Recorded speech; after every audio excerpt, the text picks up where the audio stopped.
এই বাংলাদেশে আবার ছাত্র জনতার এই বিপ্লবের বিরুদ্ধে প্রতি বিপ্লব করার চেষ্টা পর্যন্ত আমরা দেখি।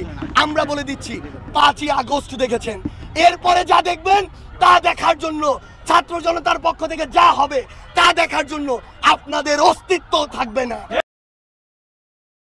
প্রতি বিপ্লবের চেষ্টাকারীদের হুঁশিয়ারি সার্জিস আলমের। 15ই আগস্ট নিয়ে কোনো প্রতি বিপ্লবের চেষ্টা করলে ছাত্র জনতা মিলে প্রতিহত করা হবে বলে জানিয়ে হুঁশিয়ারি দিয়েছেন বৈষম্য বিরোধী ছাত্র আন্দোলনের অন্যতম সমন্বয়ক সার্জিস আলম।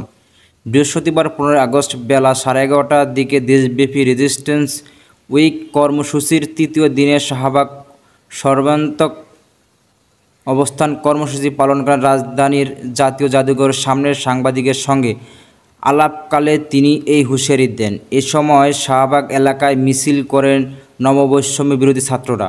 সার্জিস আলম বলেন, 15ই আগস্ট নিয়ে কোনো প্রতি বিপ্লবের চেষ্টা করলে ছাত্র জনতা মিলে প্রতিহত করবে, আন্দোলনে অব্যাহত থাকবে। আমরা হুঁশিয়ারি করে দিতে চাই, পাল্টা অভ্যুত্থান ঘটনার বিন্দু মাত্র চেষ্টা করলে তাদের আর কোনো অস্তিত্ব থাকবে না।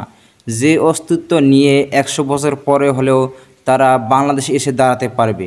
গত 16 বছরে যত হত্যা হয়েছে তার বিচার আন্তর্জাতিক টাইম লাইনে হতে হবে, যাতে সারা পৃথিবী দেখতে পায়। এদেশ নিয়ে আর কোনো ছেলেখেলা করবেন না।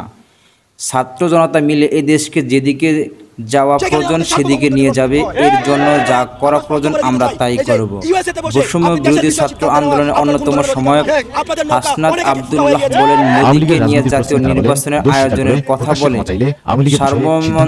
সার্বভৌমত্ব নষ্ট করে, ভারসাম্য নষ্ট করে আওয়ামী লীগ। এই ধারায় বোঝা যায় পাশে ছাত্র জনতা নেই বলে তার মোদীর দ্বারান্ত হয়েছে।